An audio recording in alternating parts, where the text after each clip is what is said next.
Then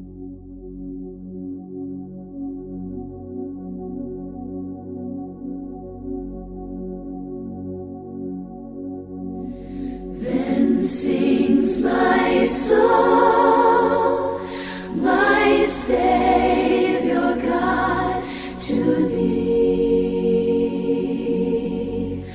How great thou art, how great thou art. Then sings my soul, my Savior God, to thee. How great thou art, how great thou art.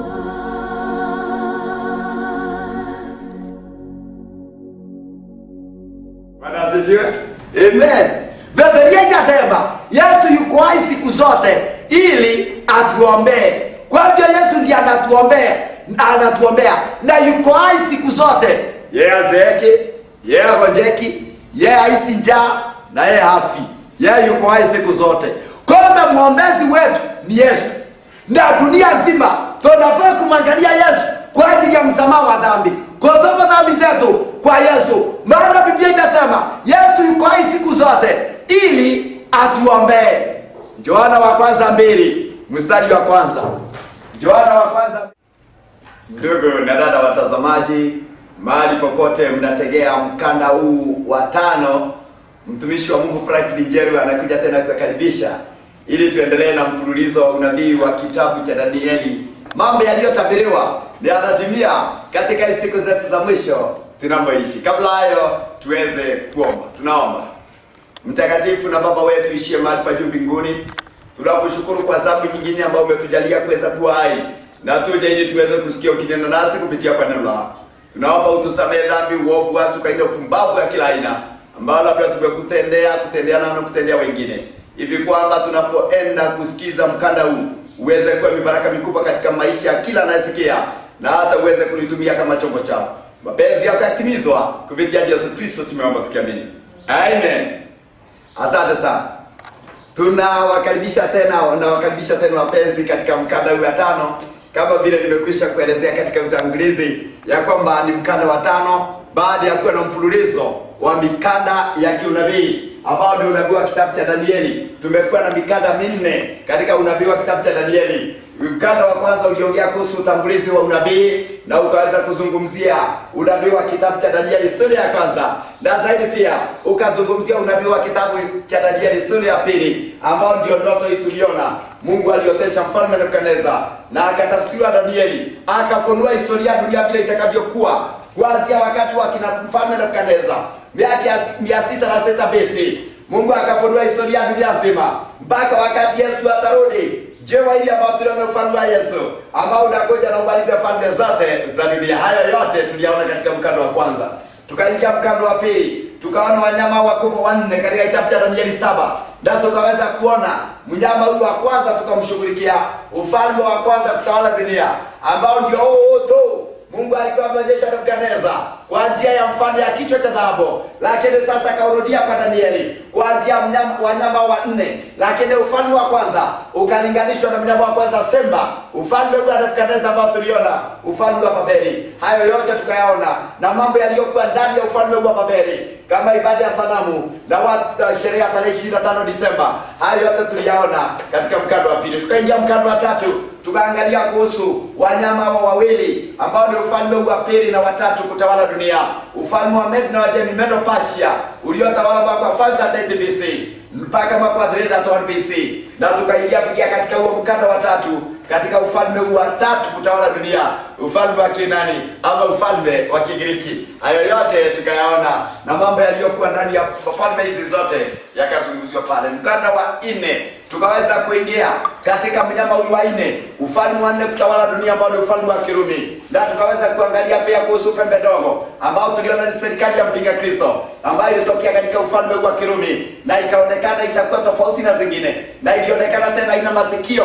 Ni serikali ambayo tuliona inatawala kimabavu, it's a dictatorial form of government. Serikali ambayo inatawala kimabavu, haina masikio lakini ina macho, inaona, inakaja, inaongea lakini haina masikio. Tukaona ni ufalme wa mpinga Kristo ambao ulionekana ukitokea katika ufalme wa Kirumi, na mambo uliotenda mpaka kumwa hizi pembe tatu, yote tukazungumzia katika mkanda wa 4. Sasa katika mkanda wa 5 ambao ndio tunaingia rasmi katika kitabu cha Ufunuo 17. Tuungane pamoja nawe katika Ufunuo 17 tuweze kumalizia kuingia picha hii ambao ni picha ya unabii wa kitabu cha Ufunuo 17. Tuungane pamoja nawe katika kufungua Biblia yako na mimi Biblia yangu hapa, ili tuweze kuungana pamoja tusikie. Ufunuo 17 nitasoma fungu la kwanza mpaka fungu lake la 6. Tuungane pamoja nawe katika kusoma Ufunuo 17 mstari wa kwanza mpaka 6. Inasema hivi: Akaja mmoja wa wale malaika 7 wenye vile vitasa 7, akanena nami akisema, njoo huku, nitakuonyesha hukumu ya yule kahaba mkuu aketie juu ya maji mengi, ambao wafalme wa nchi wamezini naye, nao wakao katika nchi wamerevwa kwa mvinja wa uasherati wake. Akanichukua katika roho hata jangwani, nikaona mwanamke ameketi juu ya mnyama mwekundu sana, mwenye kujaa majini ya makufuru, mwenye vichwa 7 na pembe 10.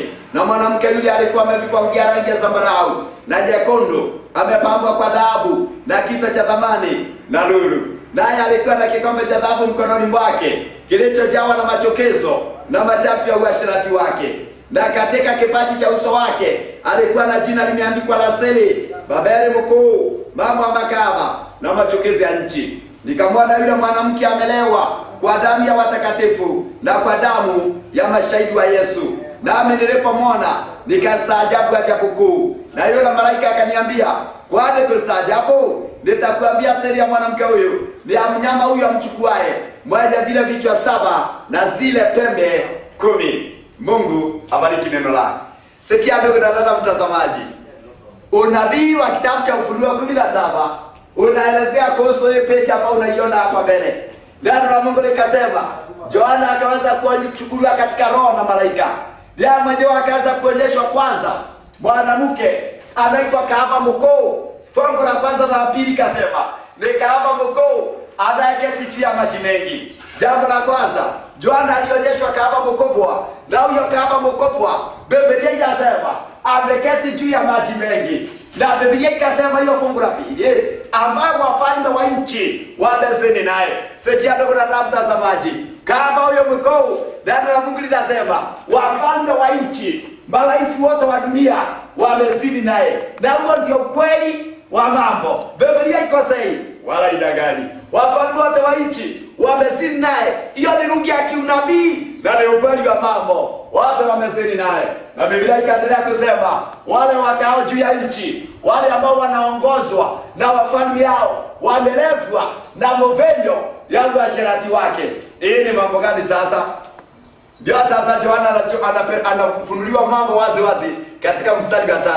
Biblia ikasema akanichukua katika roho mpaka jangwani, nikaona mwanamke ameketi juu ya mnyama mwekundu sana, mwenye kujaa majini ya makufuru, mwenye vichwa 7 na pembe 10. Sikia ndugu na mpenzi, mstari wa 3 na wa 4, Yohana akaonyeshwa mwanamke akiwa ameketi juu ya mnyama mwekundu sana. Mnyama huyu ni mwekundu na amejaza majina ya makufuru, kukufuru, blasphemy, matukano. Sikia ndugu na mtazamaji, mnyama ambaye anaendesha mwanamke huyu, Biblia inasema amejaza majina ya makufuru. Maana yake ni nini? Kukufuru kutokana na mnyama aliye na majina ya kutukana Mungu, na ako na vichwa 7 na ana pembe 2. Hii ni lugha gani sasa inazungumziwa hapa? Ukisoma kitabu cha Ufunuo 1 fungu lake la 3, kitabu cha Ufunuo 1 fungu lake la 3, kitabu cha Ufunuo ndugu na dada mtazamaji ni kitabu cha unabii. Ufunuo 1 mstari wa 3 inasema hivi: heri asomaye na wao wayasikia maneno ya unabii na kuyashika yaliyoandikwa humo, kwa maana wakati u karibu. Neno la Mungu linasema kitabu cha Ufunuo kinaanza kuelezea kuhusu ya kuwa ni kitabu cha unabii. Kumbe kitabu hiki cha Ufunuo sawa na vile tuliona kitabu cha Danieli, picha hizi za kwanza 5 tuliona katika kitabu cha Danieli, na picha hizi zingine 6 ambazo tutaziona ziko katika kitabu cha Ufunuo. Biblia inasema kitabu cha Ufunuo sawa na kitabu cha Danieli ni vitabu vya unabii. Unabii ni nini? Hosea 12 mstari wake wa 10 ni vitabu vya unabii. Unabii ni nini? Hosea 12 mstari wake wa 10, Biblia inasema hivi: tena nimenena na hao manabii, nami nimeongeza maono, na kwa utumishi wa manabii nimetumia mifano. Na Mungu linasema Mungu akitumia manabii anatumia mifano. Kwa hivyo unabii ni nini? Ukale ndio ndio na mtazamaji. Unabii ni injili ya Yesu inayokoa, lakini kwa njia ya mifano. Mungu anatumia mifano mbalimbali kuelezea ukweli tofauti mbalimbali. Kwa mfano, anatumia mfano ya mnyama kuonyesha nini, na maji kuonyesha nini, na mwanamke kumaanisha nini. Maana ni kweli, maana hakuna mahali wewe ndio dada mtazamaji, hakuna mahali utaenda kuona mwanamke anaendesha mnyama mwenye vichwa 7 pembe 10. Tena hata utaona mnyama kama huyo duniani. Hata mnyama mwenye vichwa 7 pembe 10 hakuna. Hiyo ndio unabii, ni mfano Mungu anatumia. Tena anatoka kwa maji, maji pia ni unabii, ni mfano utatumika. Tena mwanamke atikahaba mkuu ati amezina marais wote wa dunia, wafalme wa nchi. Hii ni unabii. Hawezi ana mwanamke mmoja amezina mfalme wa Kenya, na azina mfalme wa Amerika, na azina wafalme wa Islamu na Wahindi. Ndio lugha ya kiunabii ambayo imetumika. Na katika unabii mwanamke ni nini? Mnyama ni nini? Na maji ni nini? Wacha tuulize hizo watu wa kwanza. Jambo la kwanza lionekana ameketi juu ya maji mengi. Hiyo fungu la kwanza na la pili. Maji mengi ni nini? Ufunuo hiyo 17 mstari wa 15. Malaika mwenyewe anaambia Yohana, maji mengi ni nini? Na Yohana leo niwe pamoja nami tunaotegea mkanda huu. Anasema hivi: kisha akaniambia, yale maji uliyoyaona hapo aketipo yule kahaba ni jamaa na makutano na mataifa na lugha. Sikia ndugu na mtazamaji, malaika akaambia Yohana, haya maji mahali unaona huko kahaba yuko ni jamaa. Maji katika unabii ni jamaa, jamaa ni familia, na makutano ni mikusanyiko ya watu wengi, na mataifa ni nchi zote za dunia, taifa la Kenya, Amerika, Tanzania na mataifa yote ya dunia, na lugha zote za dunia, lugha ya Kimeru, Kikamba, Kiingereza, Kikuyu, Kihindi, lugha zote ya Kibukusu, lugha zote za dunia zinasimamia. Kwa hivyo makabila yote, watu wengi, dunia nzima, nchi yote ndio inawakilishwa na maji. Kwa hivyo maji ni watu, ni dunia yote. Jambo la pili sasa, kama maji ni watu katika unabii, mnyama naye kama huyo akona vichwa 7 pembe 10 pia ni unabii. Maana yake ni nini? Sawa na vile tuliona wanyama wa kutisha waliotoka kwa maji, tukaona hizi ni falme. Ndivyo hivi hata kitabu cha Ufunuo kinapozungumzia mnyama kinazungumzia ufalme. Danieli 7 mstari wa 23. Mnyama katika unabii ni nini? Danieli 7 mstari wa 23. Biblia inasema hivi: akanena hivi, huyo mnyama wa 4 atakuwa ni ufalme wa 4 juu ya dunia. Sikia ndugu na dada mtazamaji, tulipokuwa tunaangalia katika kanda ya 4 kuhusu mnyama wa 4 tumbao, tuliona ufalme wa Kirumi. Biblia inasema na inasema mnyama katika unabii ni ufalme. Sawa na vile tuliona wanyama waliotoka kwa maji hapa, sawa na huyu mnyama pia wakotisha mwenye vichwa 7 pembe 10. Biblia inasema mnyama katika unabii ni ufalme. Kwa hivyo ni kumaanisha ni ufalme. Na ni kweli, maana tumeona kitabu cha Ufunuo ni cha unabii, sawa na kitabu cha Danieli. Unabii ni injili ya Yesu kwa njia ya mifano. Kwa hivyo ni mfano unatumika. Kama vile tumeona maji katika unabii yanasimamia watu, mnyama pia ni unabii, ikimaanisha ufalme ama utawala. Kwa hivyo ni ufalme. Swali ni hili sasa, kama maji katika unabii ni watu, mnyama katika unabii ni ufalme, mwanamke naye katika unabii ni nini? Waefeso 5 fungu lake la 25 na fungu lake la 32. Waefeso 5 5:25 inasema hivi: enyi waume wapendeni wake zenu kama Kristo naye alivyolipenda kanisa akajitoa kwa ajili yake. Mstari wa 32, siliyo kubwa ila mimi nanena habari ya Kristo na kanisa. Neno la Mungu linasema hivyo. Mtumishi wa Mungu Paulo akiwa katika Roho anasema, sisi wanaume tupende wake zetu kama vile Kristo alipenda kanisa na akajitoa kwa ajili yake. Angalia ndugu na dada mtazamaji, mwanaume tunalinganishwa na Yesu. Tunaambiwa tupende wake zetu. Mwanamke analinganishwa na kanisa. Kombe mwanaume katika unabii analinganishwa na Yesu, lakini mwanamke analinganishwa na kanisa. Kombe Yesu ako na kanisa duniani. Ndio usikose katika mkanda utakaofuata nitakapoingia. Hii picha iko hapa, hii picha ya mwanamke huyu, kanisa la kweli la Mungu duniani. Usikose unabii wa kitabu cha Ufunuo 12. Sikia ndugu na mpenzi, Biblia inasema sisi waume tupende wake zetu kama vile Yesu alipenda kanisa lake na akajitoa kwa ajili yake. Kombe mwanaume tunalinganishwa na Yesu. Tunaambiwa tupende wake zetu. Mwanamke analinganishwa na kanisa. Kumbe mwanamke katika unabii kanisa, ndio ile ni kanisa. Na ile nyingine ambayo tutakuja kuona Ufunuo 12 ni kanisa. Hebu sikia. Mtumishi wa Mungu Yohana anapoonyeshwa kanisa la kweli la Mungu, analinganishwa nao kwa mfano wa nini? Ufunuo 21 mstari wake wa 9. Ufunuo 21 mstari wake wa 9. Anapoonyeshwa kanisa la Mungu, Yohana, ile kanisa ambalo Waefeso imesema Yesu alipenda na akajitoa kwa ajili yake. Katika unabii Yohana alionyeshwa kwa mfano gani? Ufunuo 21:9. Biblia inasema hivi: akaja mmoja wa wale malaika 7 waliokuwa na vile vitasa 7 vilivyojaa yale mapigo 7 ya mwisho, naye akanena nami akisema, njoo huku nami nitakuonyesha yule bibi harusi, mke wa mwana kondoo. Kanisa la Yesu ambao tumesikia katika Injili wa Efeso, Yesu alinipenda na akajitoa kwa ajili yake.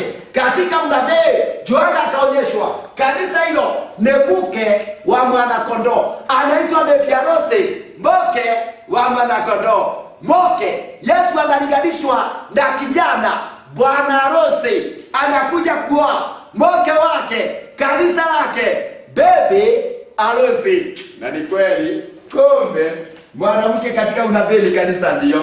Hata huyu ambaye anaitwa mwanamke kahaba, pia ile ni kanisa. Ni kanisa ambao ni kanisa kahaba. Kumbe mwanamke katika unabii kanisa ndio. Tuongeze kifungu lingine mtazamaji, fungua kitabu cha Ufunuo 19 mstari wake wa 7. Ufunuo 19:7.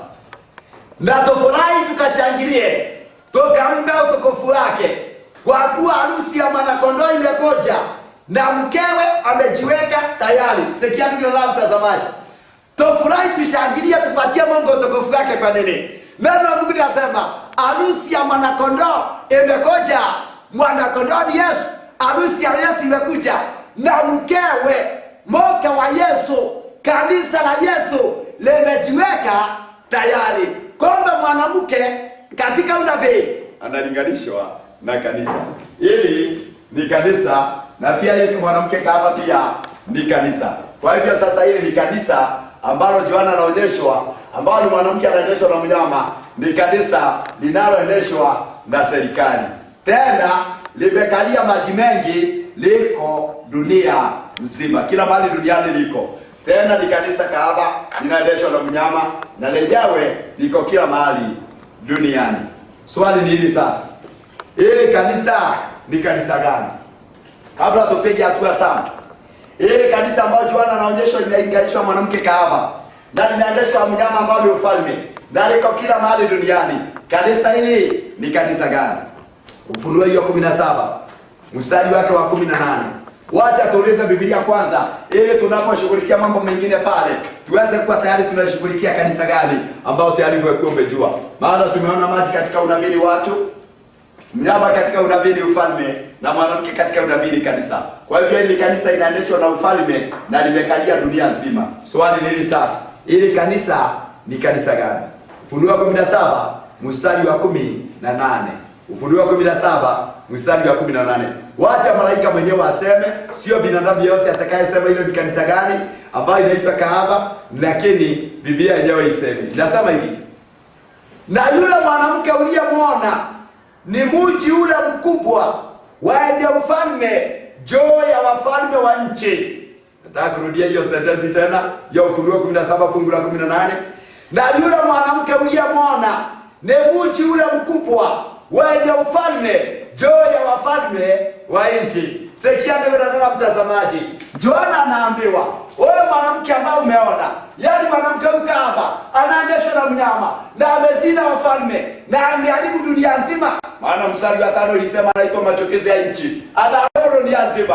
Biblia inasema ni mji ule mkubwa wenye ufalme juu ya wafalme wa nchi. Angalia hapa ndugu na mtazamaji, Biblia inasema, soma katika Biblia yako, yaani mwanamke ukahaba, kanisa ikahaba ambao Biblia inasema liliharibu dunia nzima, ni mji mkubwa ulio na ufalme juu ya wafalme wa nchi. Kwa hivyo unabii ukawa rahisi sana kwa Yohana, maana tayari ameelezewa mwanamke ukahaba ni mji mkuu ulio na ufalme juu ya wafalme wa nchi. Kwa hivyo Yohana akajua, kama anajua ni ufalme gani uliokuwa unatawala dunia nzima tangu enzi yake hata enzi ya Yesu hata enzi ya mitume, ikawa rahisi kwa Yohana kujua mwanamke huyu ni gani. Maana Biblia inasema ni mji mkuu ulio na ufalme juu ya wafalme wa nchi. Swali ni hili sasa, ni ufalme gani ulikuwa unatawala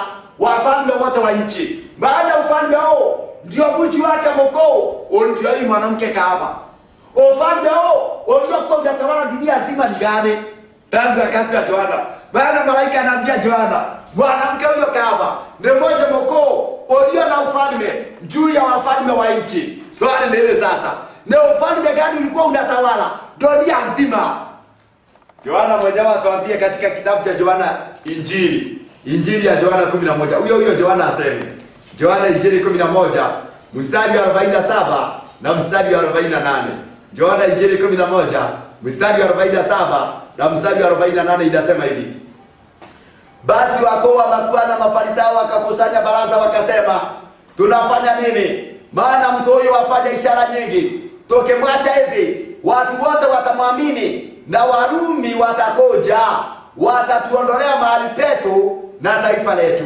Sikia ndugu na mtazamaji, neno la Mungu linasema ufalme uliokuwa unatawala dunia tangu wakati wa Yesu, hata wakati wa Yohana, hata wakati wa mitume, ndio huyo ambaye tuliona katika mkanda wa 4, ambao ndio huyo mnyama huyu sasa, ufalme wa Kirumi, ufalme wa Kiroma. Biblia yenyewe ikasema, na ni kweli, baada tuliona Yesu alizaliwa wakati wa mfalme wa Roma aliitwa Herode, na akafa wakati wa liwali ama gavana prime minister katika ufalme wa Roma aliyekuwa anaitwa Pontio Pilato. Sikia ndugu na mtazamaji, kwa hiyo huyu mnyama anasimamia ufalme wa Kirumi, ufalme wa Roma uliokuweko tangu wakati wa Yesu na wakati wa mitume, na hata Yesu na mitume waliacha ufalme wa Roma ukiendelea.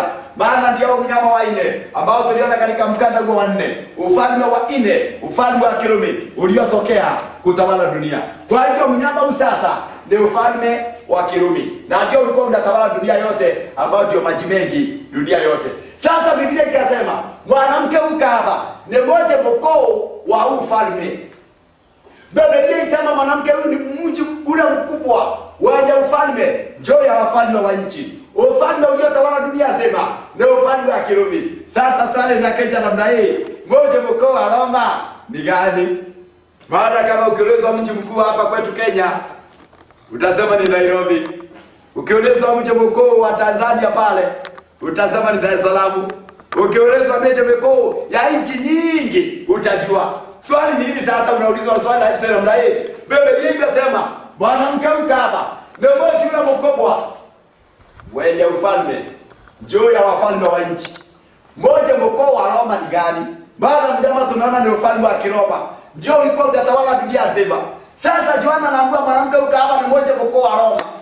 Swali ni hili, mji mkuu wa Roma ni gani? Bila shaka wewe pamoja nami utakubaliana ni kweli ya kwamba mji mkuu wa Roma unaitwa Vatican City. Ndio hii pepe ndogo hii ambao tuliona katika mkanda wa 4.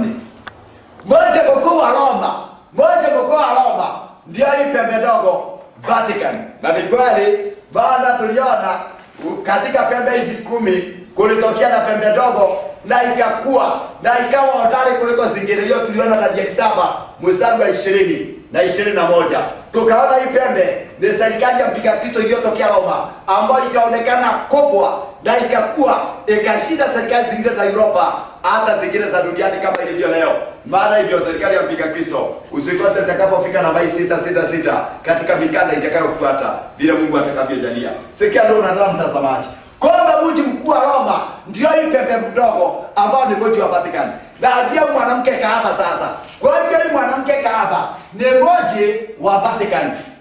Mwingine anaweza uliza swali hivi, imekuaje? Tumeona mwanamke katika unabii ni kanisa.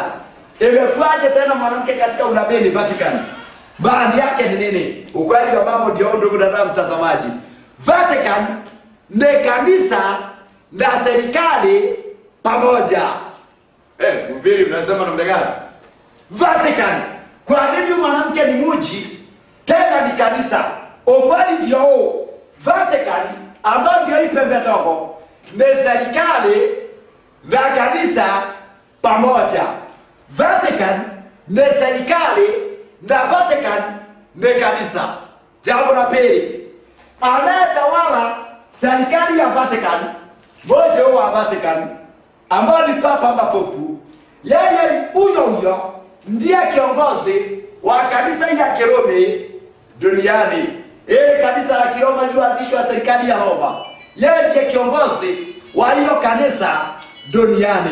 Ndio maana unasikia mpenzi, mwanamke huyu anaitwa kahaba. Kwa nini? Tunaenda kupiga hii hatua uone. Na ndio maana hata tukiona katika Ufunuo 10 Danieli 7. Tuliona hii pembe ilionekana iko tofauti na zingine. Maana yake ni nini? Ni serikali iko tofauti na serikali zingine zote duniani. Maana serikali ya Vatican ni serikali na kanisa pamoja.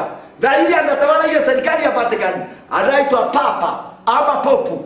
Huyo ndiye kiongozi wa kanisa la Roma duniani.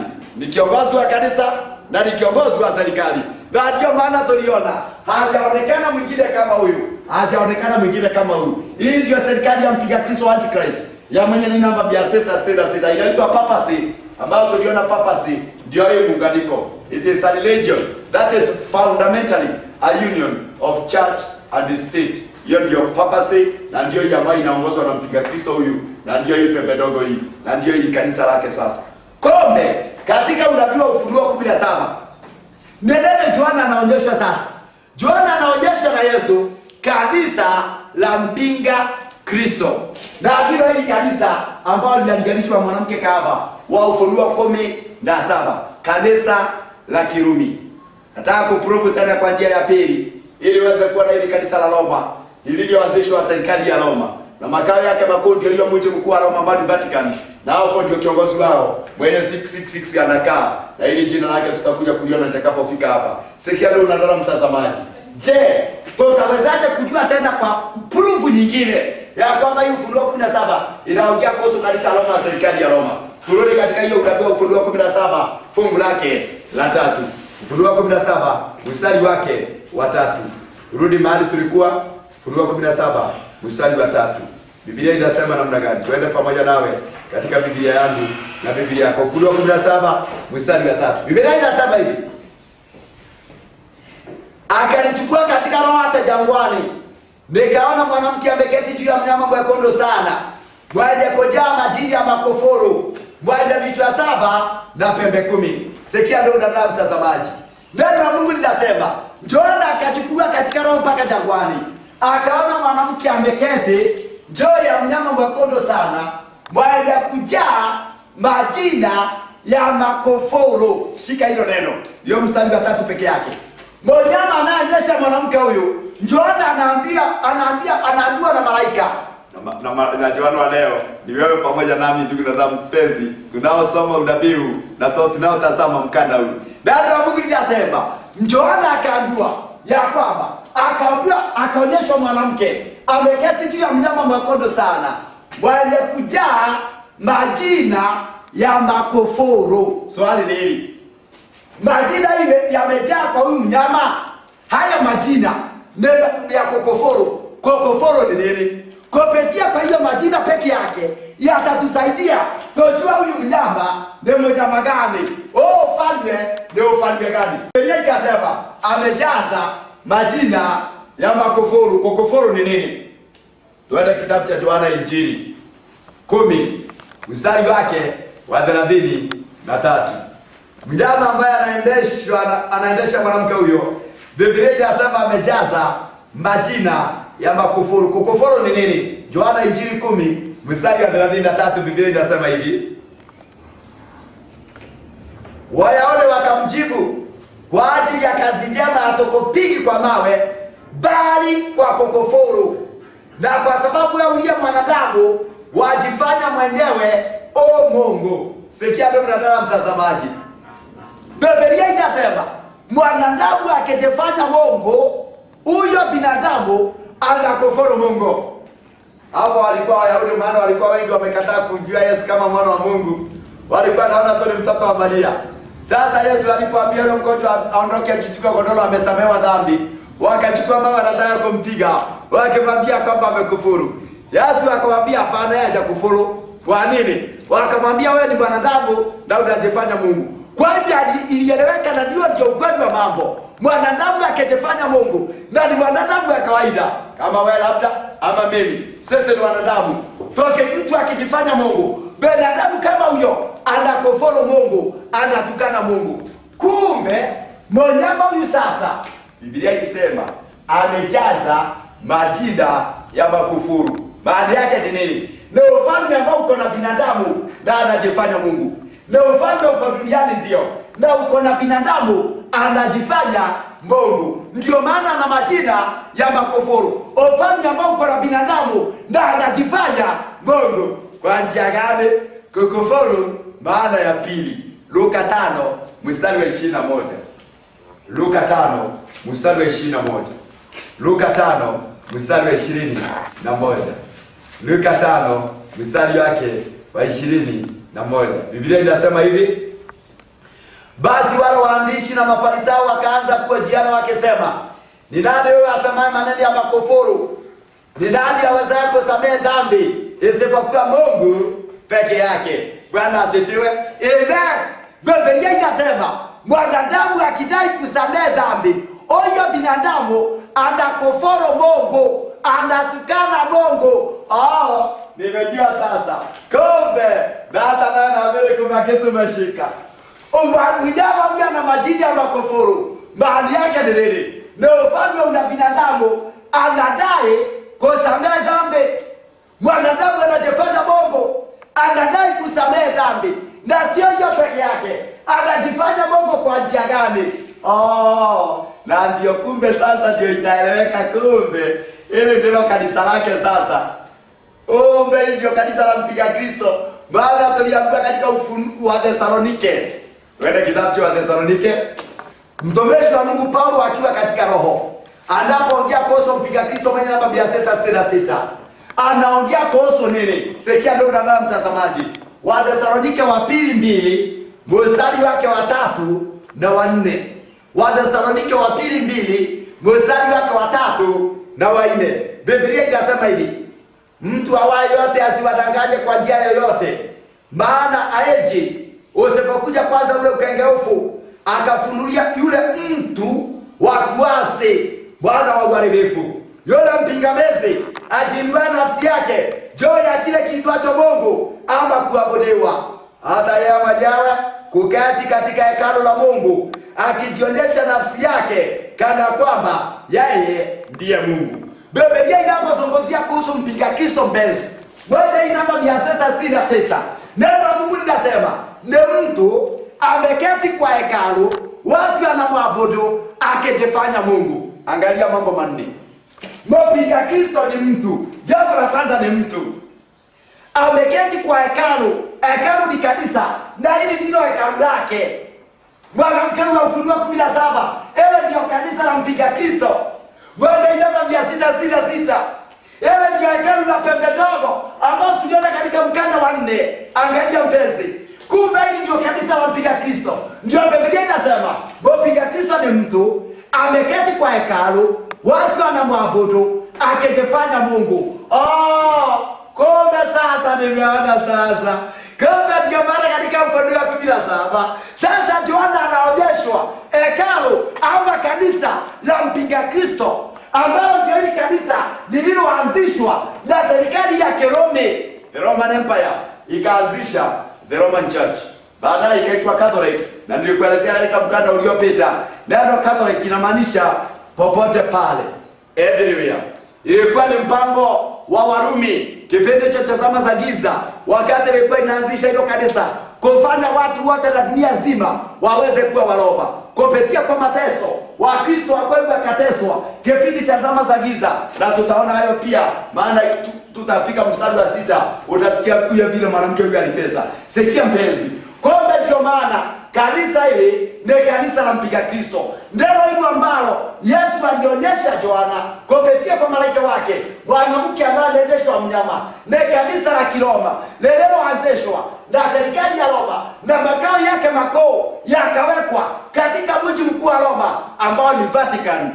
Hata leo tupige hatua kidogo sasa, ndio ndio mtazamaji, kama ile ni kanisa la Kirumi lililoanzishwa na serikali ya Roma, na ndilo hili ambalo liko dunia nzima, maji mengi tulio dunia nzima. Swali ni hili sasa, kwa nini ile kanisa la Kirumi linaitwa Kaaba? Turudi katika Ufunuo 17 bali tika. Katika Ufunuo 17, Ufunuo 17.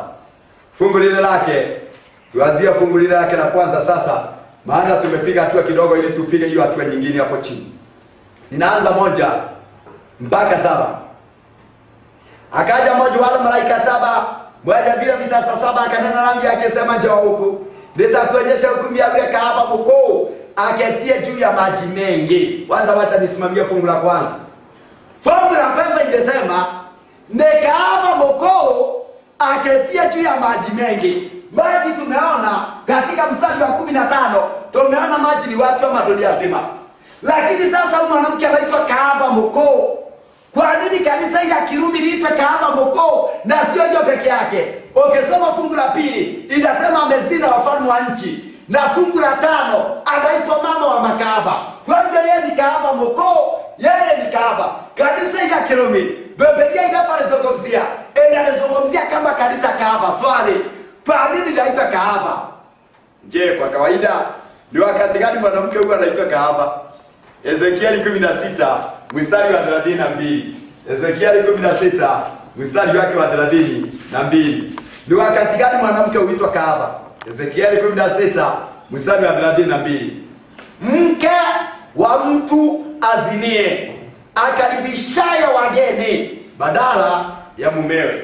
Biblia inapozungumzia kuhusu mwanamke kahaba, kama vile huwa tunaamini na ndivyo ilivyo. Mwanamke kahaba ni mwanamke gani? Biblia inasema ni mwanamke anayekaribisha wageni, anayekaribisha waume wengine badala ya mume wake.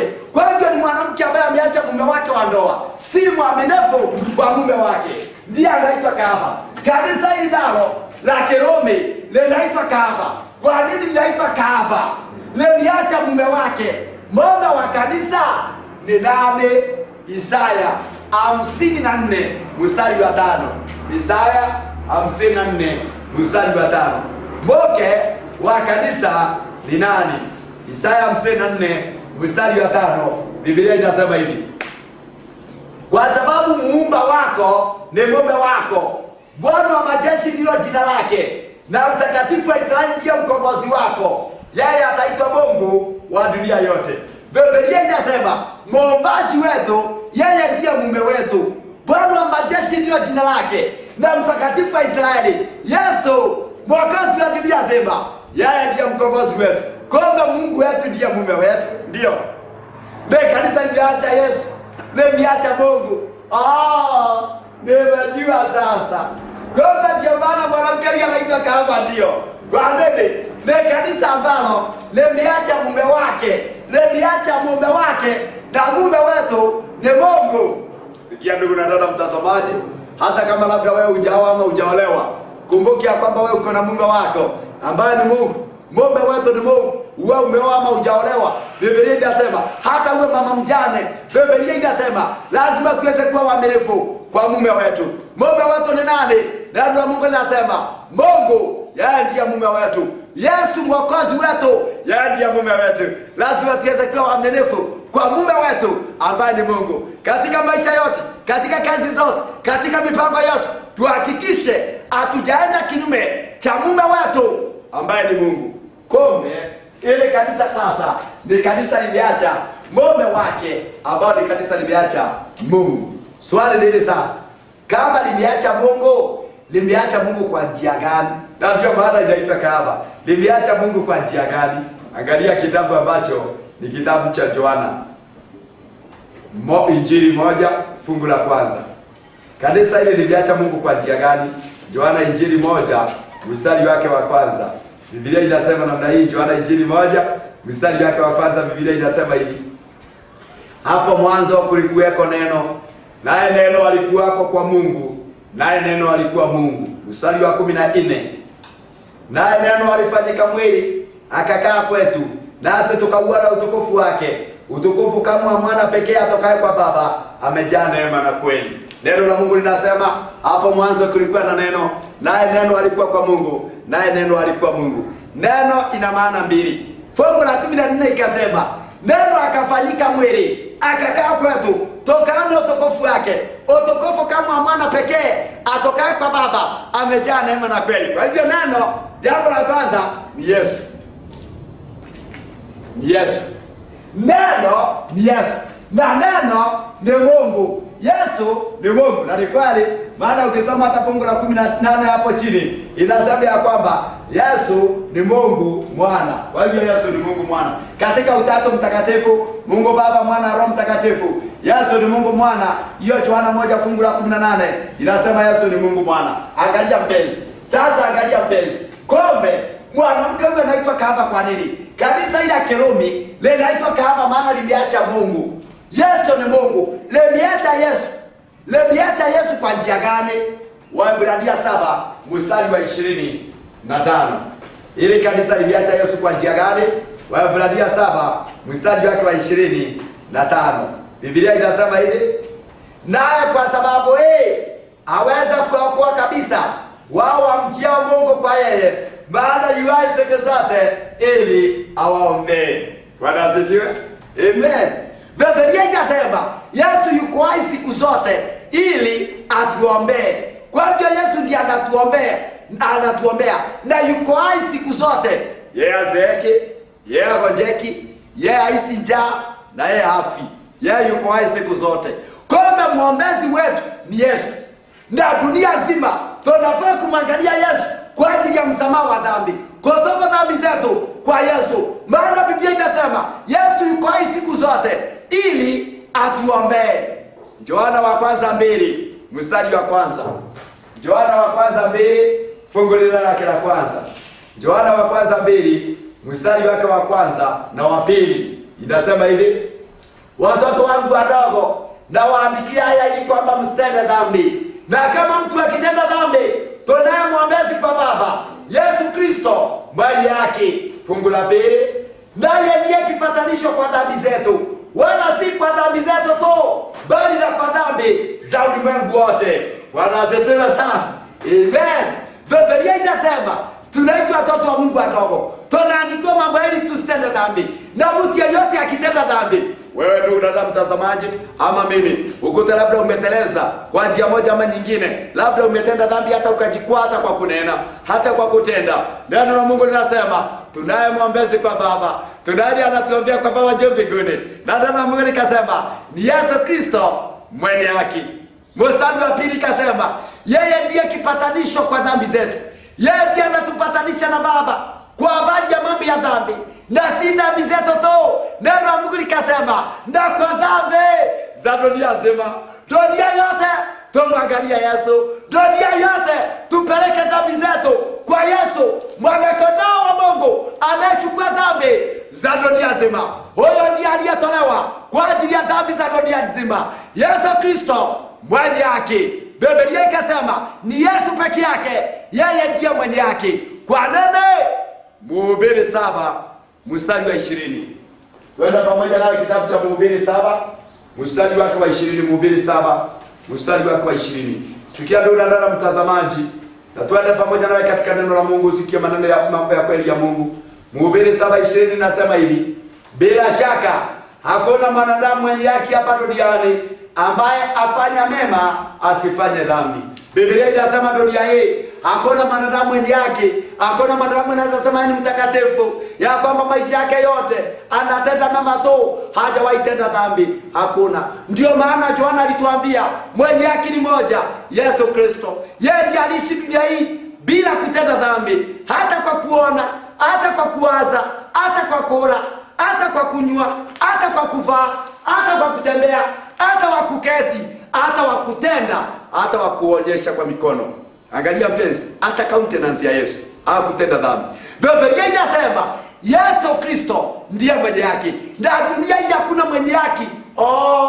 Kombe. Ndio maana hili kanisa inaitwa Kahaba, kanisa hili ya Kirumi limeweka binadamu akachukua nafasi ya Yesu, na akachukua hata jina la Mungu tuliona katika mkanda wa 4, akaanza kuitwa Baba Mtakatifu ama Father, na mwanadamu akaanza kupeleka dhambi zake.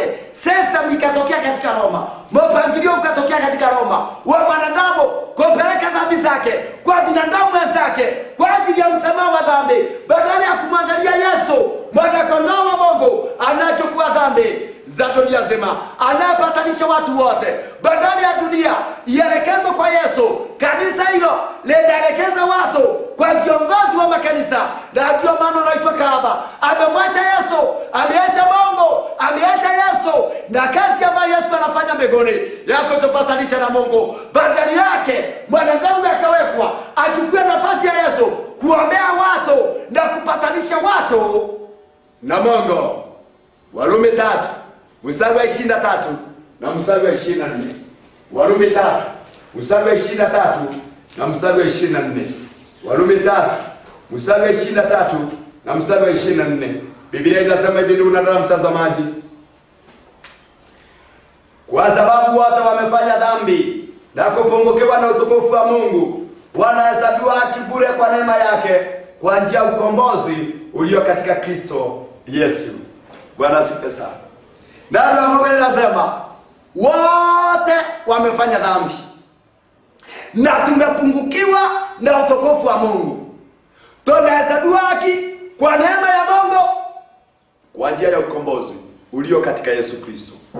Kumbe hakuna mtu ambaye anajidai ni mwenye haki, hapana.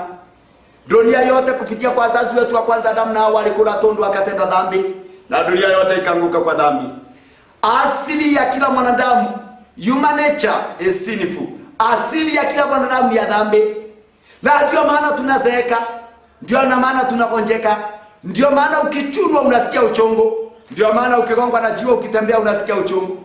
Asili ya mwanadamu ya dhambi, na ndio maana watu wanakufa kwa sababu ya dhambi. Biblia inasema wote tumefanya dhambi na tumepungukiwa na utukufu wa Mungu, tunahesabiwa haki kupitia kwa neema ya Mungu. Neema na huruma ya Mungu. Mungu alihurumia dunia, viumbe alivyoumba Adamu na Hawa, badala ya waangamie wapotee milele na uzao wa wanadamu uishe, Mungu akahurumia dunia. Hiyo ndio inaitwa neema ya Mungu. Akahurumia dunia, neema yake, akamtoa Yesu akaja kufa kwa ajili yetu. Ndio maana damu ya Yesu ikamwagika msalabani inayoosha dhambi, sio kwa kondoo. Hapo wanadamu wazazi wetu wa kwanza Adamu na Hawa walipoanguka dhambini, Mungu alianzisha system hapo Edeni ya kondoo iwe inachinjwa ikilenga Yesu, mwana kondoo wa Mungu atakaye kuja na achukue dhambi za dunia nzima. Angalia ndugu na mpenzi, lazima tuweze kumwangalia kondoo wa Mungu ambaye ni Yesu Kristo. Ndio unaona wote waliokataa huo mpango wa Mungu waliangamia. Angalia watoto wa kwanza, mtoto wa kwanza wa wazazi wetu wa kwanza ambaye anaitwa Kaini. Kaini alikataa mpango wa Mungu wa kumwangalia Yesu kwa njia ya imani kupitia kwa kuchinja kondoo. Akakataa kutoa kondoo katika kutoa kafara kama vile alikuwa amefundishwa baba yake, na baba alikuwa amefundishwa na Mungu. Angalia, yeye mwenyewe akasema kafara ni kafara, akakataa kwenda na kondoo kutoa kafara. Mungu akakataa hiyo kafara, lakini Abili ndugu yake kafara yake ikakubaliwa. Ndio maana Kaini akaona wevo akaua ndugu yake Abili. Angalia, Kaini alikataa mpango wa Mungu ambao ni wa kuweza kuweka imani kwa Yesu ambaye atakuja okoe dunia nzima. Hatuhesabiwi haki kwa matendo yetu, ni kwa imani ni kwa imani, kupitia kwa neema ya Mungu, na kwa imani na njia ya ukombozi ulio ndani ya Yesu. Ni yule atakubali Yesu kama Bwana Mwokozi wa maisha yake, na akubali kutubu dhambi zake na dhambi zangu kwa Yesu. Huyo ndiye mtu anapata msamaha wa dhambi, maana damu ya Yesu ndio inatosha kwa ajili ya kuosha dhambi za dunia nzima. Mungu akusaidie ndugu na mtazamaji, unapojiandaa kujitoa kwa Yesu kwa ajili ya kutubu dhambi zako na kupeana maisha yako kwa Yesu. Kombe ufalme huu ukaanzisha kanisa hili la Kirumi, na ndani ya hii kanisa ndio unasikia limeitwa kahaba, maana limeondoa mpango wa Mungu wa mwanadamu kumwangalia Yesu, na badala yake inaelekeza wanadamu kwa wanadamu wenzao kwa ajili ya msamaha wa dhambi. Ukisoma tena hata usome kwako Timotheo wa kwanza 2 mstari wa 5 inasema mpatanishi kati ya mwanadamu na Mungu ni Yesu peke yake, hakuna mwingine. Sio hiyo peke yake, hata ukisoma kitabu cha Matendo ya Mitume 4 anasema duniani hakuna jina jingine linalofaa kwa ajili ya wokovu isipokuwa ni jina la Yesu. Utasoma Matendo 4 usome fungu lake la 10 mpaka fungu la 12 inasema dunia nzima hakuna jina jingine linafaa ila ni jina la Yesu. Mfalme huu na kanisa hili likaweza kufanya ukahaba kwa njia ya kuacha Yesu na kuleta utaratibu wa mwanadamu kuenda kwa binadamu mwenzake. Kwa nini tena mwanamke yule anaitwa kahaba? Kanisa hili la Kiroma tena linaitwa kahaba kwa nini? Kitabu ambacho walichajuana Injili ile tulisoma moja fungu la kwanza ilisema na inasema namna hii: hapo mwanzo kulikuwako neno, naye neno alikuwa kwa Mungu, naye neno alikuwa Mungu. Neno tukaona sehemu ya kwanza ambayo tumeona ni Yesu na vile limeacha Yesu. Neno sehemu ya pili ni Biblia. Nikikuuliza nini umeshika mkononi, utaniambia umeshika neno la Mungu. Neno ni Biblia. Biblia. Kumbe tena hiyo Biblia ni Yesu kwa njia gani? Maana neno ni Mungu, neno ni Yesu. Biblia ni Yesu katika maandiko. Yaani neno hili la Mungu ambalo ni Biblia, haya maandiko ni Yesu katika maandiko. Hata Yesu mwenyewe alisema katika Yohana 5 fungu la 39, alisema mwachunguza maandiko mkidhani ya kuwa mna uzima wa milele ndani yake, na hayo ndio yanayonishuhudia. Kwa hiyo maandiko yanamshuhudia Yesu. Maandiko pia ni Yesu katika maandiko. Kwa hiyo Biblia ni Yesu katika maandiko. Kwa hiyo hili kanisa tena liliacha neno. Liliacha neno la Mungu ambalo ni Biblia. Liliacha likafanya nini? Marko 7 fungu lake la 6 mpaka 9. Kanisa hili la Kirumi liliacha Biblia. Likafanya namna gani? Marko 7 fungu la 6 hata mpaka 7. Inasema hivi: akawaambia, Isaya alitabiri vyema juu yenu ninyi wanafiki, kama ilivyoandikwa, watu hao uniheshimu kwa midomo, ila mioyo yao iko mbali nami, nao wananiabudu bure, wakifundisha mafundisho yaliyo maagizo ya wanadamu. Sikia ndugu na mtazamaji, kanisa hili la Kirumi tena limefanya ukahaba. Inaitwa kahaba kwa nini? Limeacha neno ambalo ni Biblia. Kando na kuacha Yesu, limeacha tena Biblia. Kwa njia gani? Likaacha ukweli wa Mungu wa Biblia na kuleta mafundisho, na Biblia inasema yaliyo maagizo ya wanadamu, mafundisho yasiyo ndani ya Biblia, mafundisho ya uongo, na likaleta na likaandikia watu tu vitabu ndogo ndogo. Na ndio hiyo inaitwa catechism ama catechism. Vitabu inaitwa catechism zikaandikwa. Ndio ile watu wanasema catechism. Watu wanasoma vitabu inaitwa catechism.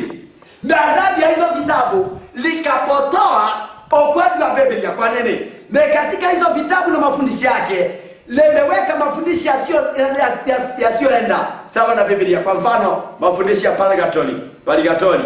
Mimi nimezaliwa ili kanisa, nimekaa kwa miaka mirefu, miaka mingi. Wazazi wangu walikuwa hilo kanisa, ashukuru Mungu alinisaidia. Kama vile atakusaidia ndugu na mtazamaji kufanya uamuzi baada ya kusikia ujumbe huu. Ndio Mungu anasema ndani ya kanisa ya Kirumi lenda tu vitabu ambavyo watu ndio wanaambiwa nunue, inaitwa catechism. Ndani ya hii vitabu inazungumzia kuhusu purgatory.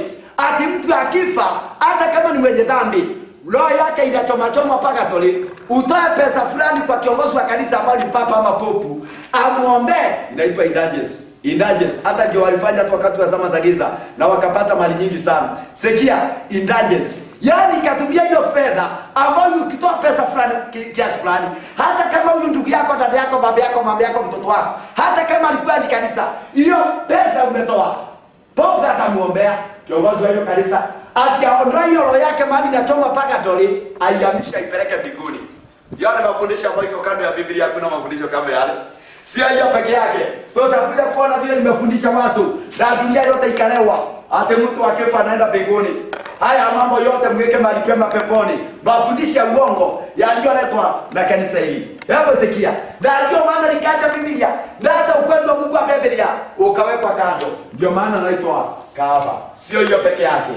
Ako na jina. Wacha tuingie jina pale. Ufunuo 17 mstari wa 5. Kanisa hili liko na jina. Ufunuo 17 mstari wake wa 5.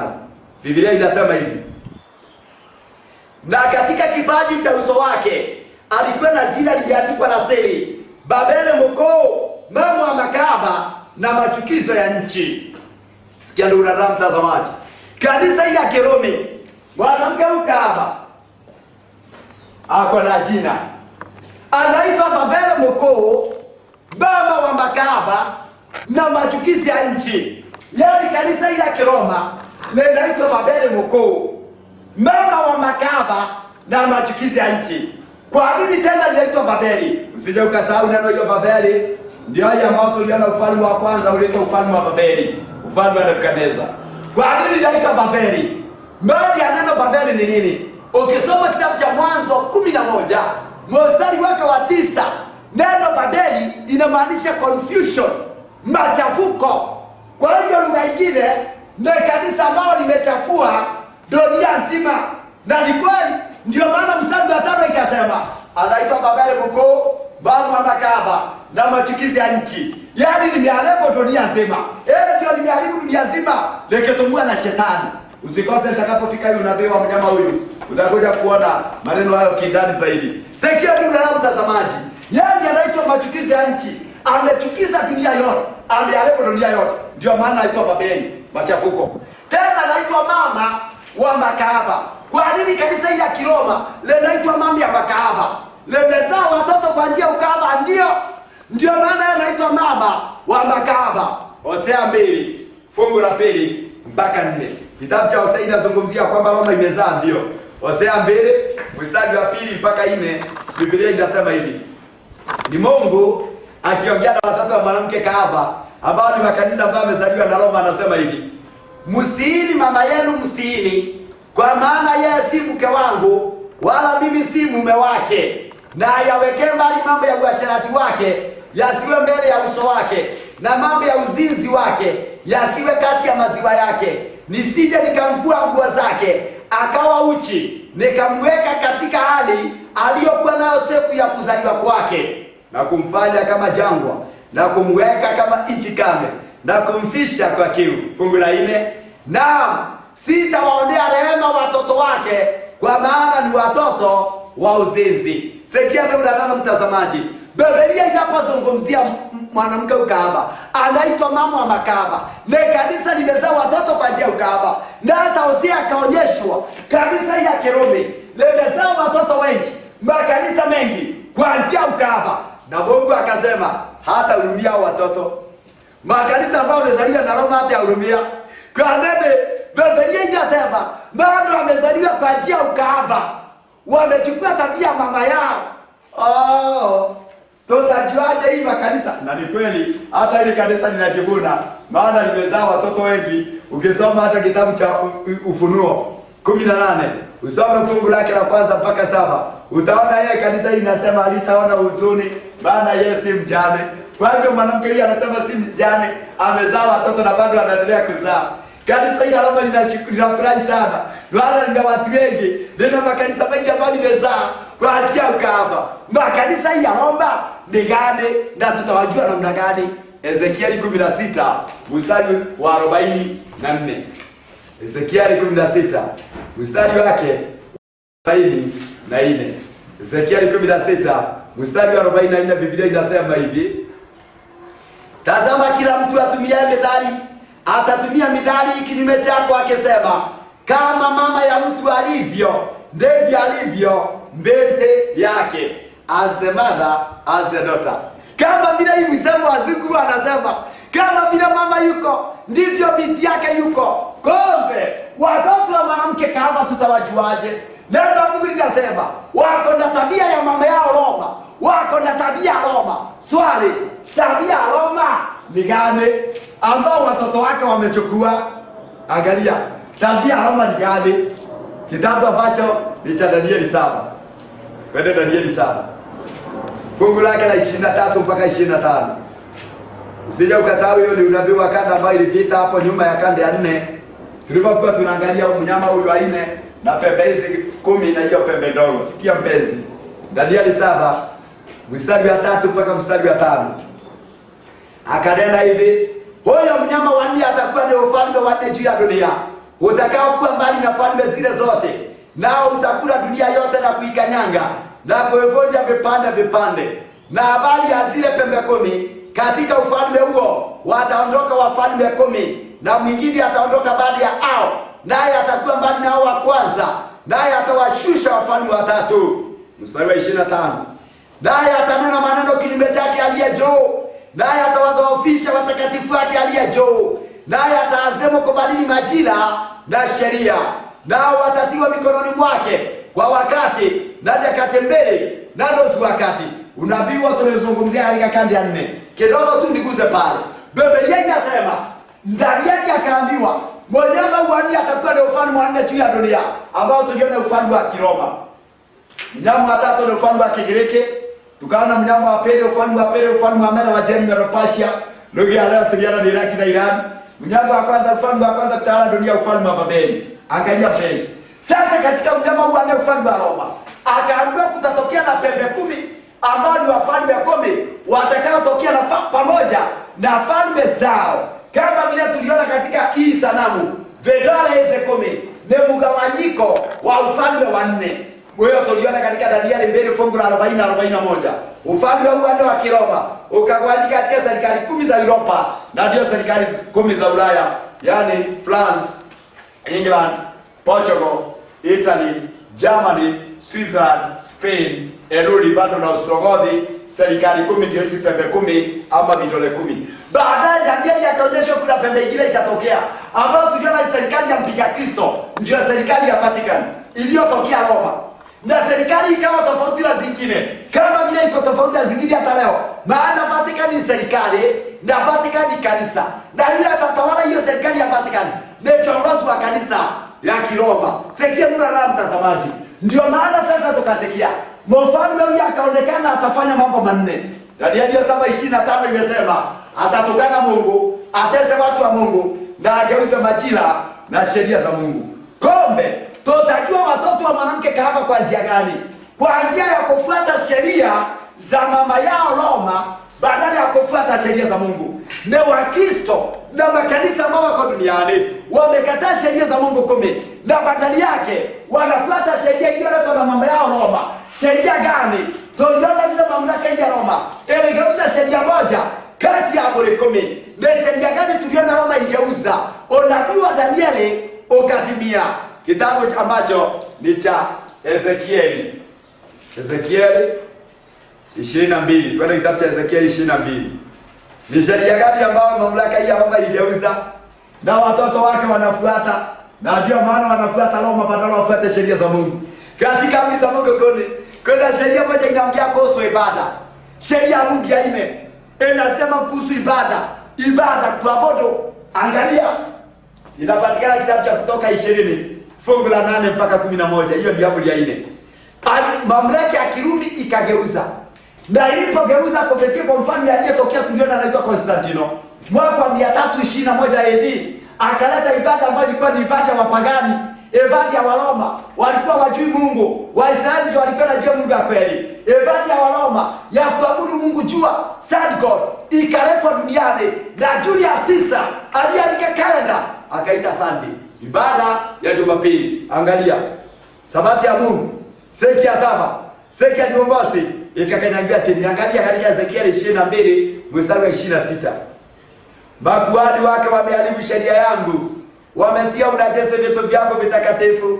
Hawakuweka tofauti ya vitu vitakatifu na vitu vya kutumiwa siku zote, wala hawakuwafundisha watu kupambanua vitu vichafu na vitu vilivyo safi. Nao wamefumba macho yao wasiziangalie sabato zangu, nami nimetiwa unajisi kati yao. Sikia ndugu na dada mtazamaji, Mungu anaandika hata Masaya, anasema makuhani wahubiri wengi walio upande wa mpinga Kristo wameharibu sheria yake.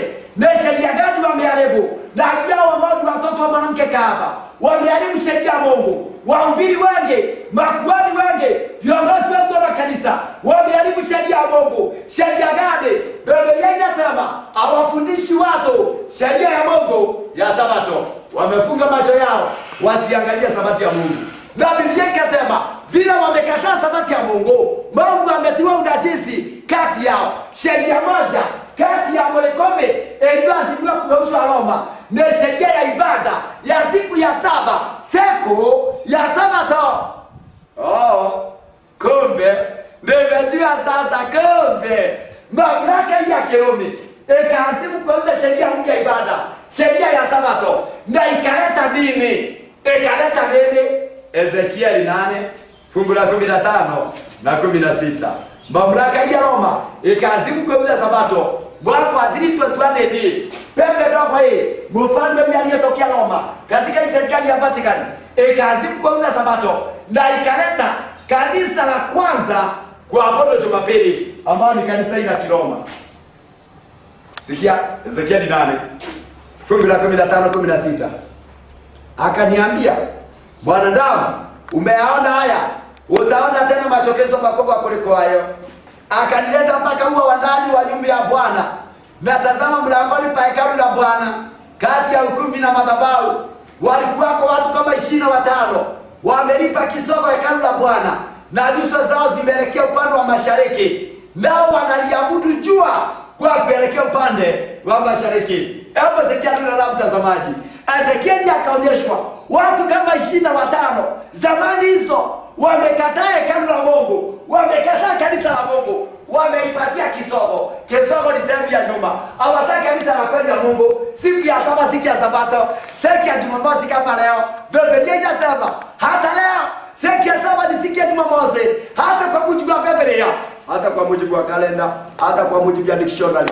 Angalia, hata kwa dictionary, hata academically, mashuleni watoto wanafundishwa siku ya kwanza ni Jumapili na siku ya saba ni siku ya Jumamosi ambao ndio Sabato. Sikia mpenzi, angalia, Ezekieli akaonyeshwa watu kama 25 wamekataa kanisa la kweli siku ya saba, siku ya Sabato, siku ya Jumamosi, na nyuso zao zimeelekea upande wa mashariki, mahali jua huwa linachomoza, mahali jua huwa linatokea.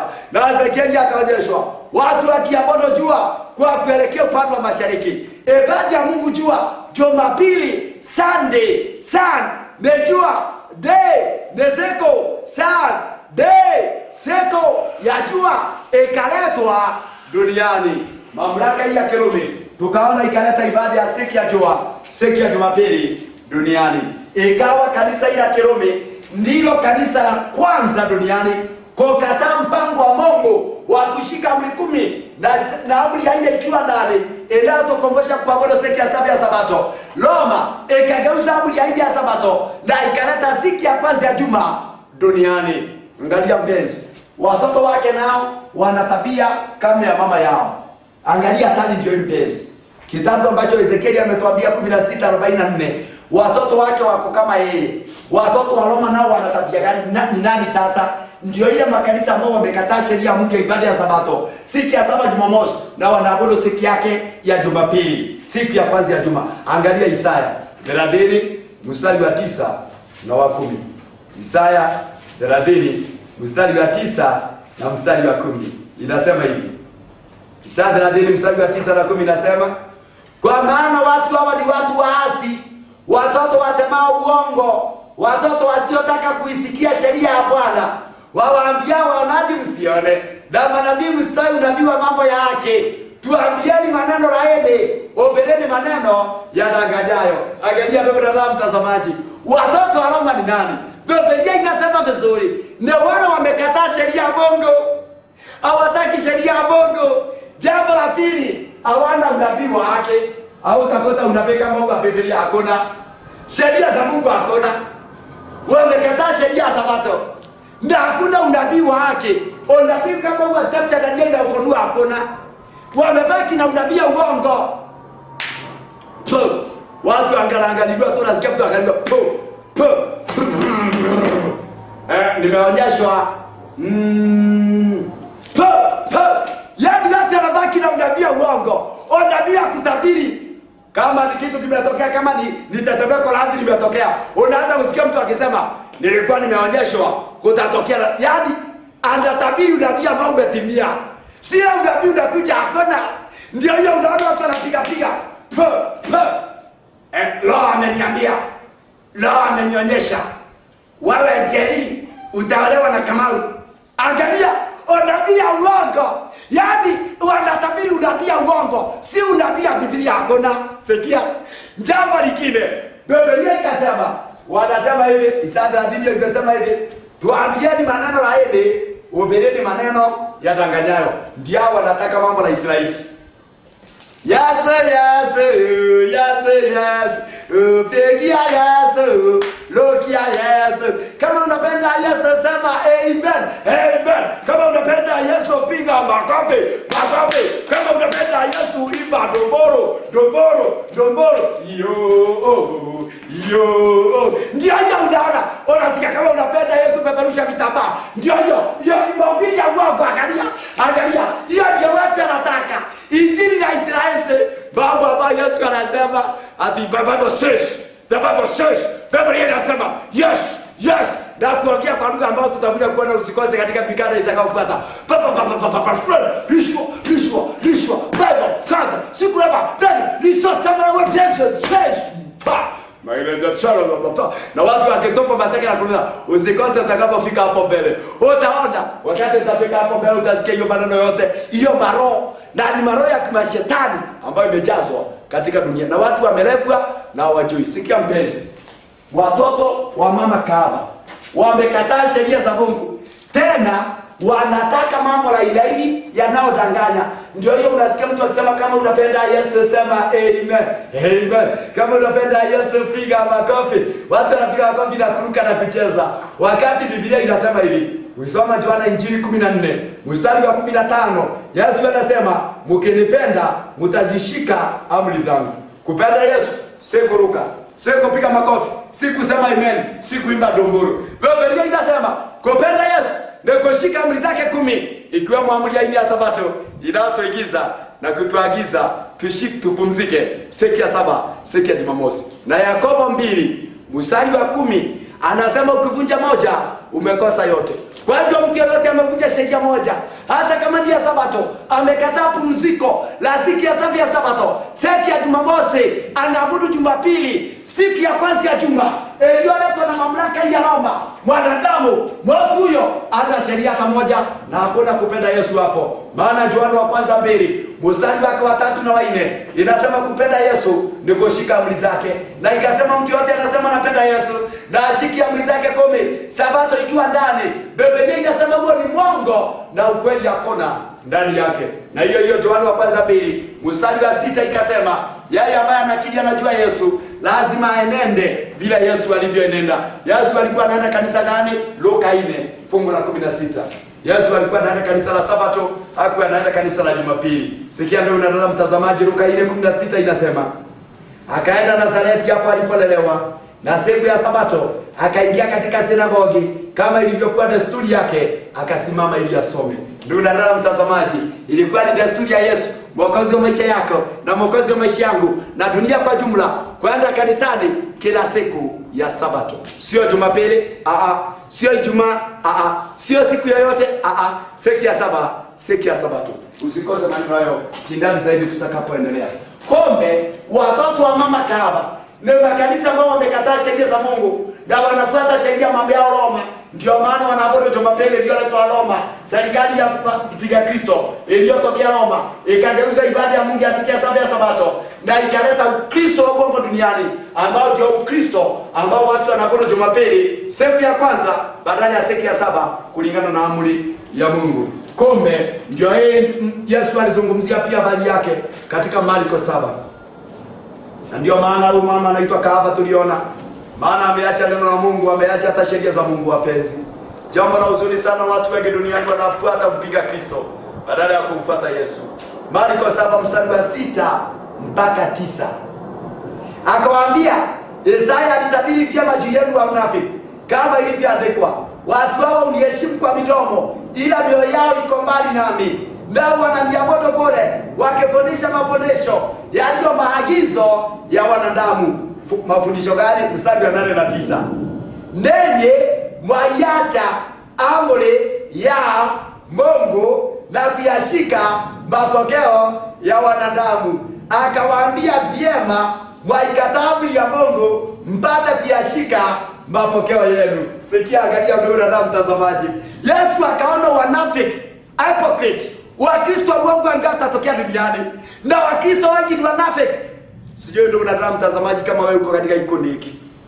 Wakristo wanafiki ni Wakristo gani? Yesu akasema ni wale wananiheshimu kwa midomo, lakini mioyo yao iko mbali nami. Kwa hivyo ni Wakristo ndio bali wanaheshimu Yesu kwa midomo, wanaheshimu Yesu, wanasema Bwana asifiwe na haleluya. Si ajabu anasema ameokoka, lakini Yesu anasema ni wanafiki. Kwa nini? Biblia inasema mioyo yao iko mbali naye, wanamwabudu bure. Ibada ya bure ikaletwa duniani. Mamlaka ya Kirumi ikaleta ibada ya bure duniani. Ibada ya bure ni ibada gani?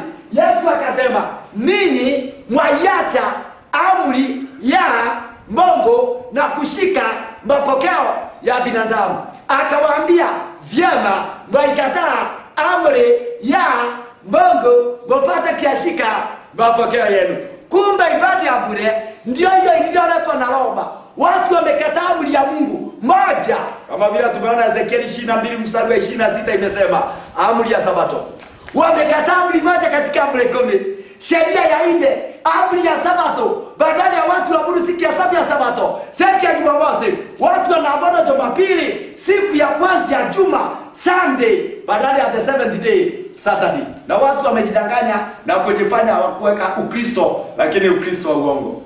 Ndio Ukristo ambao watu wamekataa sheria za Mungu. Kumbe watoto wa mama Kaba ni makanisa yote wamekataa sheria ya Mungu ya ibada ya siku ya 7 ya Sabato na kufuata mama ya Roma aliyeleta ibada ya Jumapili kupitia kwa mamlaka ya pembedogo ya serikali ya Vatican. Na kanisa la kwanza duniani kuabudu Jumapili likaanzishwa mwaka wa 321 AD tarehe 7 mwezi wa 3 ambao ni kanisa la Kirumi. Angalia mbezi, watu wengi wanasema ati kanisa la Roma ndio kanisa la kwanza duniani. Hapana. Kanisa la kwanza duniani si la Roma, ni kanisa la Sabato. Usikose mkanda utakaofuata. Tukimaliza utaona kanisa la kwanza duniani ni kanisa la Sabato. Kanisa la Roma ni kanisa la kwanza kuabudu Jumapili, ni kanisa la kwanza kukataa mpango wa Mungu wa Sabato, ni kanisa la kwanza kuleta mambo ya Jumapili, na watu wengi wanaabudu Jumapili bila kujua ile kanisa limeasi Mungu na kuasi sheria ya Mungu. Kumbe ndio maana hata katika kipaji cha uso wake tuliambiwa na jina la siri. Hiyo Ufunuo 17 mstari wa 5 tuliambiwa na jina la siri. Siri ya Roma ni gani? Na watu wengi hawajui siri ya Roma ni gani. Ukisoma hiyo Wathesalonike wa pili 2 fungu lake la 7 inasema, maana ile siri ya kuasi hivi sasa inatenda kazi. For the mystery of lawlessness doth at work. Siri ya kuasi sheria. Kwa siri ya Roma ni ya kuasi sheria, ni ya kukataa sheria Mungu ya Sabato wa kuabudu Jumapili.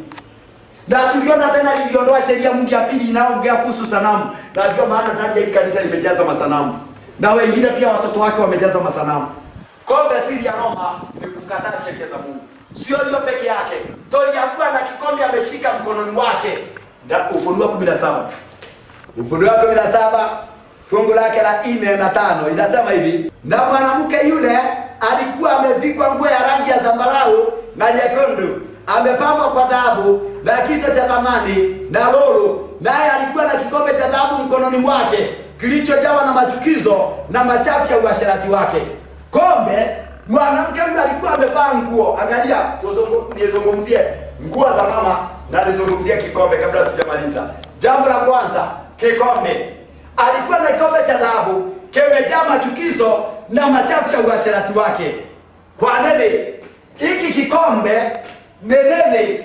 Na hiyo machafu ya uasherati yake ni nini? Maana tuliambiwa hata mstari wa 2 hapo juu, mstari wa 2 ambaye wafalme wa nchi wamezini naye, nao wakao katika nchi, wamelevwa kwa mvinyo ya uasherati wake. Kombe, mwanamke ukaba ana kikombe kimejaa mvinyo wa uasherati wake, na amelevya watu nayo.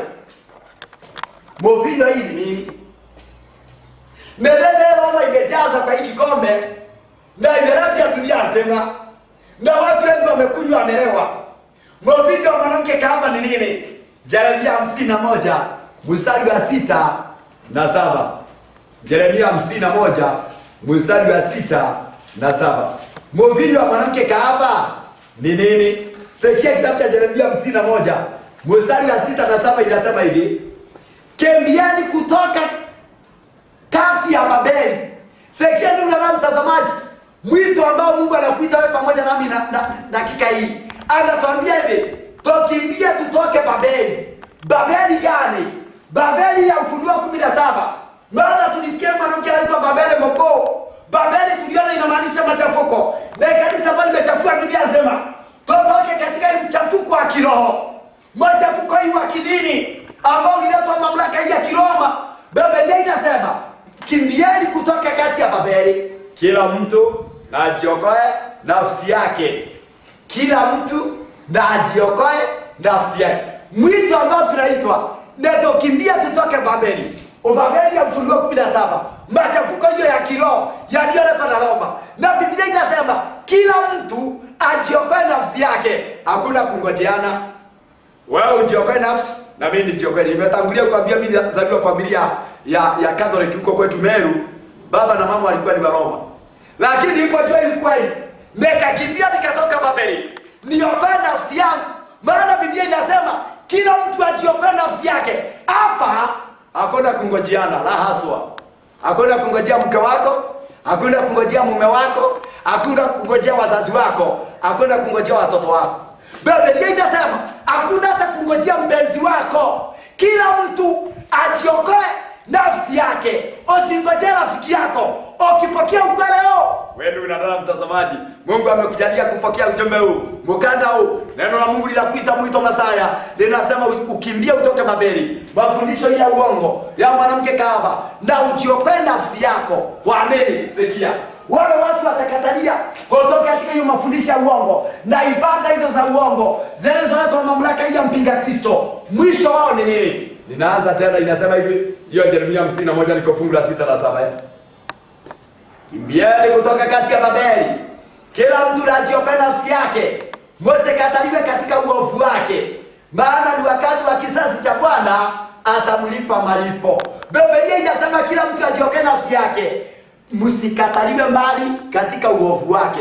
Kwa hivyo Babeli amejaza uovu, mafundisho ya uongo. Na hii mvinyo imejaa ndani ya hiyo kikombe. Mvinyo hii ni mafundisho ya uongo ambao kanisa ila Kirumi limejaza na limebesha dunia nzima. Watu wamefundishwa mafundisho ya uongo, yamekolea hata makanisani, hata mashuleni, hata serikalini. Dunia nzima watu wengi wamekuja hiyo mafundisho ya uongo na wamelewa. Biblia inasema tusikataliwe mbali katika uovu wake. Kwa nini?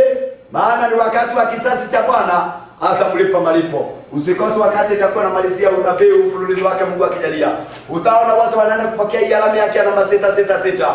Watakuja kupigwa na mapigo 7 ya mwisho ambao Mungu amewekea watu watapokea hii alama.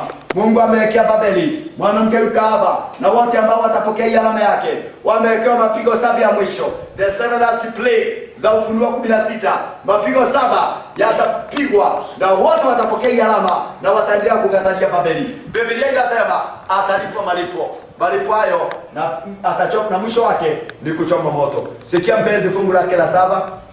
Babeli umekuwa kikombe cha dhahabu mkononi mwa Bwana, kilicholavya dunia yote. Mataifa wamekunywa mvinyo wake. Kwa sababu hiyo mataifa wameingiwa na wazimu. Neno la Mungu linasema mataifa wamekunywa mvinyo wa Babeli, mafundisho ya uongo, na wamekuwa wazimu.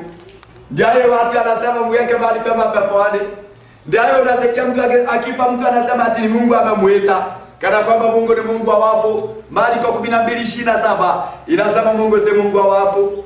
Kana kwamba mtu akifa kuna mahali anaenda. Mhubiri 9 fungu la 5 na 6 inasema mtu ambaye amekufa hajui lolote na hana jambo lolote katika linalotendeka duniani. Mhubiri 9 mstari wa 10 inasema lolote mkono wako utaweza kufanya sasa, wewe na mimi tufanye kwa nguvu zetu, maana hakuna kazi wala shauri wala maarifa uko kuzimu. Kaburini hakuna kazi, kaburini hakuna mawazo. Zaburi 146 mstari wake wa 3 na 4 inasema wakati mtu amekufa mawazo yake yanapotea na pumzi yake ikimtoka mawazo imeenda, maana mwanadamu ni pumzi na mavumbi. Usikose mafundisho, nitafundisha tukiendelea mbele. Kombe watu wakafundishwa wafundisha uongo, ati mtu akifa kuna mahali anaenda, ati ameenda pegoni, mweke mahali pema peponi. Na hii mafundisho imekolea, watu wameshika, watu wanalembesha kifo. Kifo ni adui na watu wamelembesha kifo mpaka imefanywa kama rafiki, ati ni Mungu amemuita. Wakorintho wa kwanza 15 fungu lake la 26 inasema kifo ni adui. Kifo si rafiki, dunda na mpenzi. Watu wanapoteza pesa hata kuweka kwa magazeti, wanatangaza kwa maredio, watu wanalembesha, wengine wakifanya ukumbusho wa hiyo Mhubiri 9 mstari wa 5 na 6 inasema kuna ukumbusho kwa mtu aliyekufa. Watu wanafanya makumbusho kwa mtu aliyekufa, wengine wanapoteza pesa kuweka kwa gazeti huko nyuma, hadi makumbusho. Unasikia lazima it's now 10 years since you departed from us. Hata maisha miaka 10 tangu ulipotuacha. Aliwaacha akaenda wapi? Wanachora mtu aliyekufa, wanapoteza pesa ya Mungu bure. Wataulizwa, maana mtu akifa ajui chochote, na mtu akifa hawezi rudi hata nyumbani mwake. Angalia mpenzi, wengine wanaanza kusema ninasumbuliwa na ndugu yangu na mke wangu na mtoto wangu aliyekufa. Sikia kitabu ambacho ni cha, tuende kitabu cha Ayubu. Ayubu 7 mstari wa 9 na 10. Mtu akifa hawezi rudi nyumbani. Hiyo watu wanasema wameona hiyo ni mapepo, mashetani. Ayubu 7 mstari wa 9 na 10. Kama vile wingu likomavyo na kutoweka, ni vivyo huyo ashukaye kuzimuni hata zuka tena kabisa. Mtu akienda kaburini hata zuka tena kabisa, hata amka tena. Sikia, hata rudi tena nyumbani kwake, wala mahali pake apata mjua tena. Kwa hivyo mtu akifa hawezi kurudi tena, hata rudi nyumbani tena. Yote ambao unasikia watu wanasema wamemwona, hiyo ni pepo, mashetani. Maana shetani anajibadilisha. Shetani akiona mtu hajajishikilia kwa Yesu, anakuja kwa mfano huyo mtu amekufa, anajifanya anakuletea kwa ndoto, anakutokea. Kwa sababu labda hujajitoa kwa Yesu. Ukiona kitu kama hicho mpenzi, kuanzia sasa kemea kwa jina la Yesu na utaona itatoweka. Sikia mpenzi, mtu akifa hawezi rudi nyumbani.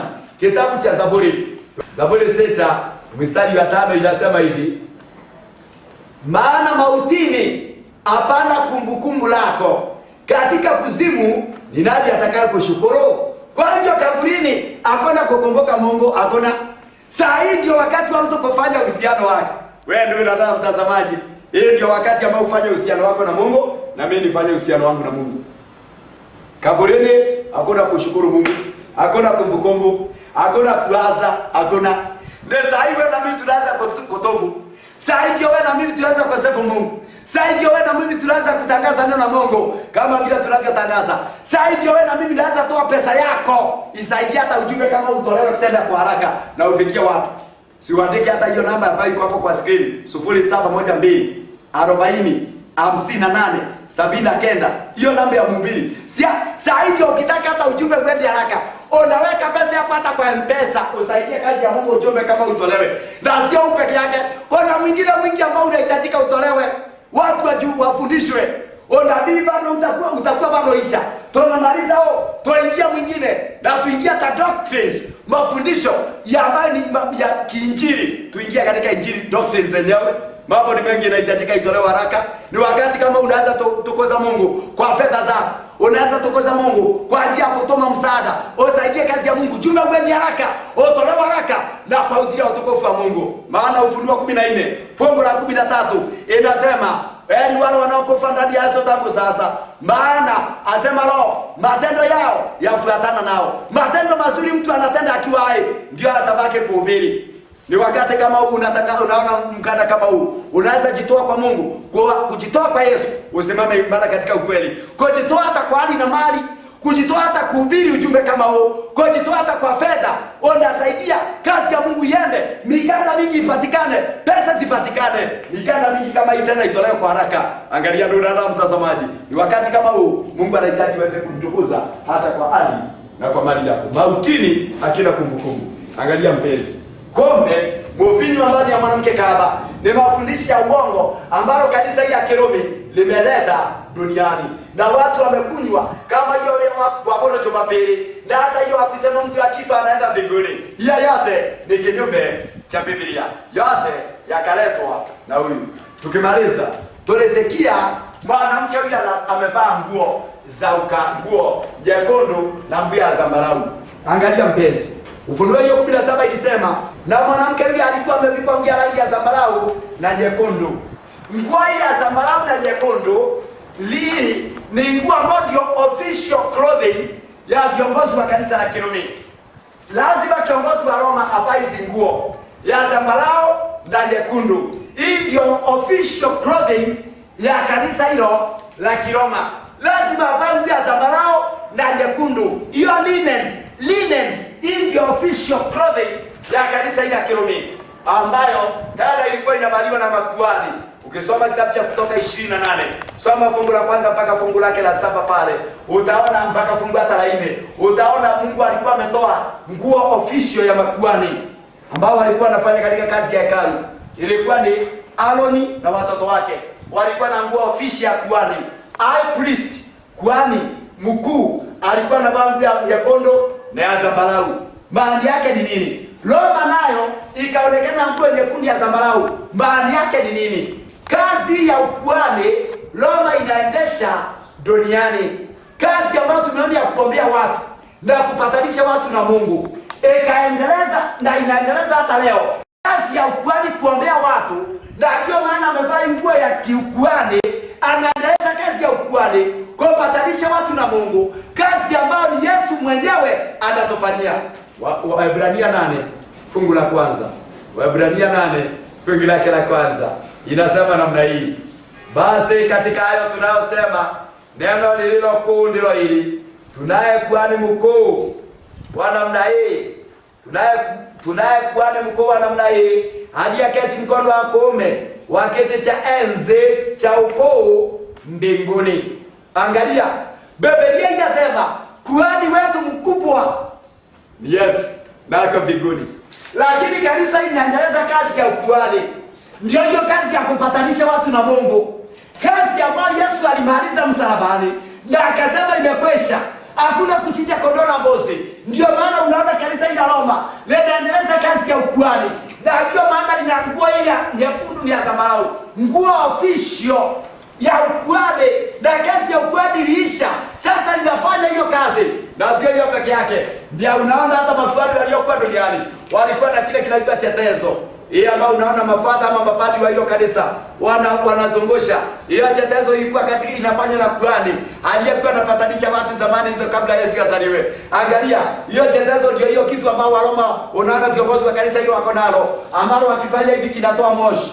Yaani hiyo chetezo ilikuwa inasimamia maombi ya watakatifu. Angalia, kanisa hili la Kirumi linaendeleza hiyo mambo ya ukuhani. Ndio maana unaona hata wako na physical chetezo ambao kinabebwa na viongozi wa kanisa, na wanaenda wakiombea watu, na hata wanaenda hata wakibariki nyumba za watu. Yaani anajifanya kuhani, yeye ndiye Yesu wa hapa duniani, anajifanya Mungu wa duniani. Na utaelewa hii mambo kinani ningeingia Ufunuo 17, Ufunuo 13, wakati itakuwa na malizia 66, utaona yeye ndiye mwenye namba 666, na utakuja kuona namba amechukua jina la Mungu, Vicarius Filii Dei. Vicarius Filii Dei ni lugha ya Kilatini ikimaanisha mwakilishi wa Mungu duniani. Dei ni Mungu katika Kilatini, Vicar ni mwakilishi. Kwa hivyo kiongozi wa kanisa hili la Kirumi anaaminika yeye ndiye mwakilishi wa Mungu duniani. Na ndio maana anafanya kazi kama ya Yesu. Ndio maana anaombea watu.